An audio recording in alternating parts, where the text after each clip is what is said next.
and deeper. And then in 2010, I'm getting into a very interesting story about how the Israeli government and Israeli army was selling a new tear gas canister into the government of police, the police and government of the Singapore people. They're selling tear gas canister to fight their protest in their country.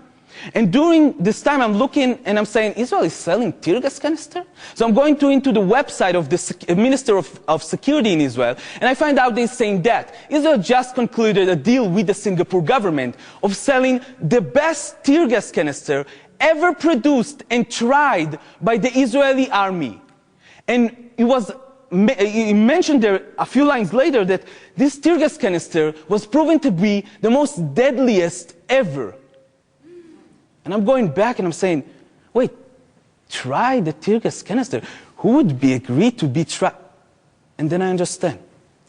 They're trying the weapons every day. Not in labs, down there on the field. They're trying their weapons. I was trying their weapons in Bil'in, in Yalin, in Kfar Kadum, in Abi Salah, in Bethlehem, in Hebron. El Halil, South Marchevon, in East Jerusalem. We're trying the weapons every day, and then we're selling it outside. And I couldn't believe the things that I'm seeing, so I'm going deeper and deeper. And then I realized that, you remember this guy, the young guys that threw stones in the beginning of the protest? They were not Palestinians. They were actually an undercover unit of the Israeli army, looking like me, Arab Jews, disguising as Palestinian inside these villages, starting a riot, starting something, so the Israeli army will have a good excuse to start shooting the place up and testing the weapons. And the more I go, the more I can understand, is this for real? How long is it going through? How much money are we making? And I'm going in, and then I discovered, in the last 40 years, and this is a very, very partial list, this is the dictatorships and regime that the Israeli government and the Israeli army is trading weapons with, trading knowledge with, trading technology, or training their soldier by themselves in those countries. In the last 40 years, we were involved in the worst dictatorships and regimes in the world. And we were making a killing out of it, literally. We're making so much money out of it. And then I understand. This is not an occupation. It's a laboratory. Sometimes as a soldier, I would infuse poison to Palestinians. Sometimes as a protester, I will run away with Palestinians and be in a lab rat. But all this time, we're trying weapons out and selling them out there. In the source of everything, it's not the religion, it's not the land, there's a lot of money. And I understand that I'm standing in the wrong place. And I'm moving to New York City from Jerusalem. It's a big change. And I'm standing in New York City. In the last 3 years, I'm researching the relationship between our army and your army, our government and your government, and all the money that flows in the middle. Now I'm going to do a cut just for a second and do a different ending than usual. We're doing it in the last few last lectures, and I want to try it now. 2.5 months ago, we were on the Maryland highway on our way to do this kind of lectures in Washington, D.C. And we were on our way, we crashed our car in the middle of the Maryland highway. When we were stuck in the middle of the highway, people were driving next to us, and we did something we don't really like to do. We called the police. And the police came very fast, very efficient. The Maryland officer police came and took us out of the highway. Tall car came and took my and another friend with our car to the lot. And I got a ride along with the Maryland officer police.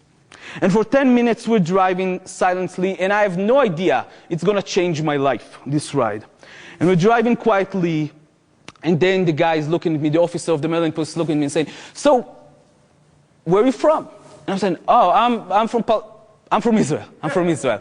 And the officer is saying, oh, man, you guys are badasses. You know how to silence the one that opposes you. You know how to calm them down. Nobody disobey you. You guys are the best. And I'm saying, whoa. I don't think you really know a lot about the Israeli army, so, never mind. He's saying, oh, no. I just came back from there. I'm saying, what, as a tourist? I'm saying, no, with the Maryland police. We just came back from training with your military and your police. I'm saying, what? I'm saying, oh yeah, all of our police here in the US is going to a few weeks to Israel and trained with your army and your police. And I'm starting investigating more and more, getting more information out there. And then before I leave the house, before I leave the car, his car to the lot, I'm thinking, is there a chance you know Shlomo Efrati? My father, the head of investigation of the Jerusalem police? And the guy takes out his cell phone and flipping pictures. And he got a picture hugged with my dad in the middle of the night in Washington, D.C. And I'm just blown away. I'm going out of the car and I'm calling my dad in Jerusalem. And I'm saying, Dad, what the hell? And my dad is telling me, oh, come on, Erani, don't be naive. You know NYPD got an office in Tel Aviv, right? You know we got an office in New York, right? Come on, we're working together to protect you. And then I understand. It wasn't the first time, but that was my closure. For years, we're doing this kind of lectures, very different kind of lectures, and talking with communities here in the US, telling them that all they need to do is take care of their community and it's going to be fine. Every one of us will take care of our community. But you should know that, what's going on in Palestine is a humanitarian crisis. And I'm going around and I'm telling them, I learned something growing up.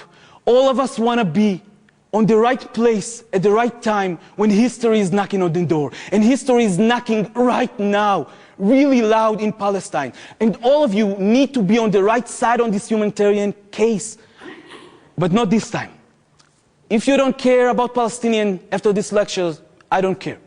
And if you don't care about us, Israelis asking for your help to stop the apartheid regime in Israel, I'm fine with that also.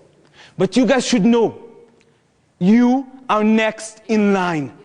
The next one who will die from a tear gas canister into his chest will be in Zuccotti Park, will be in Denver, will be in Oakland, in San Francisco. It is happening here already. It's happening to different people, to people of color, to immigrants. In this country, it's already happening. You guys are next in line. The next one who will die out of brutality of the police will be one of your sons or your daughters in a protest. Because they're training together. Your police training with our army. Our army is training them how to take care of the enemy. Because Palestinians are our enemy. But when they're coming back, you are their enemy. All this time, when we are taking care of our communities, I was taking care of mine, and you were trying to take care of yours. The government, the police, they were organizing together, globally, to oppress us. We need to start organizing globally to resist them. And that starts in Palestine right now. Stopping the training there will stop it here. This is why I joined in 2005 the civil society call of the Palestinians for boycott, divestment and sanction on the state of Israel. Taking it out from the source, non-violently, from the money. Taking the money out of the equation. How many lives can we save? Everybody knows the apartheid regime will stop. The question is how fast and how many people is going to die there and here until it will happen. We need to start organizing globally to resist them. I hope you'll join us to the call of BDS, and thank you very much for your time. Thank you. And in North Dakota, more than 100 Native Americans and allies fighting the $3.8 billion Dakota Access Pipeline have been injured by police who attacked them with rubber bullets, tear gas, mace canisters, and water cannons in freezing temperatures on Sunday night. The attack was on a bridge near the main Osheta-Sakowin resistance camp. It began after the water protectors attempted to clear access to the public bridge, which has been blocked by authorities using military equipment chained to concrete barriers.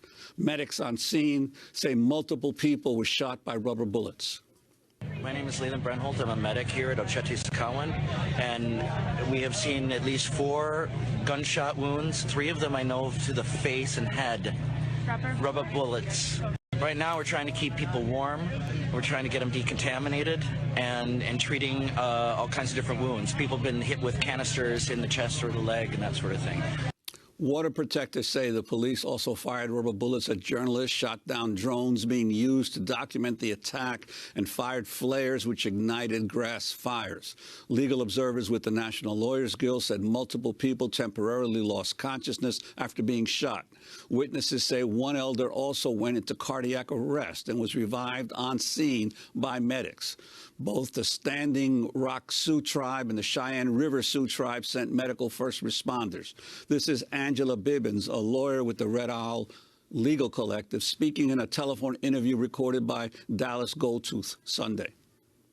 Right now we've seen people who have been maced. They deployed 20 mace canisters in a small area in less than 5 minutes, to the point where people have lost bowel function. At least one seizure has been witnessed at the front lines by our legal observation team. There have been people vomiting from the exposure to the mace.